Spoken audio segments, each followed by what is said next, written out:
ભરૂચના ધારાસભ્ય દુષ્યંતભાઈ પટેલ, શહેર ભાજપા પ્રમુખ મહેન્દ્ર કંસારા સહિત શહેર જિલ્લાના ભાજપ અગ્રણીઓ અને કાર્યકરો રાષ્ટ્રપતિ પદે વિજેતા થનાર રામનાથ કોવિંદને વધાવી લઈ ઉજવણી કરવા સાથે તેઓને શુભેચ્છા પાઠવવામાં આવી હતી।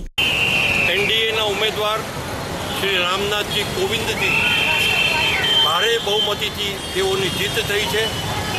તેમના માનની અંદર ભારતીય જનતા પાર્ટી શહેર યુનિટના તમામ કાર્યકર્તાઓ આજે પાંચપત્તી ખાતે ફટાકડા ફોડી મોઢું મીઠું કરાવી આનંદની લાગણી વ્યક્ત કરી છે। કાર્યકર્તાઓને વિશેષ આનંદ છે કે દેશના વડાપ્રધાન એ પણ ભારતીય જનતા પાર્ટીના કાર્યકર્તા બન્યા અને આજે આ દેશના સર્વોચ્ચ પદ એટલે કે રાષ્ટ્રપતિ પદ માટે પણ ભારતીય જનતા પાર્ટીના અદના કાર્યકર્તા જ્યારે આજે ચૂંટાઈ આવ્યા છે ત્યારે ખરેખર ખૂબ આનંદની લાગણી છે।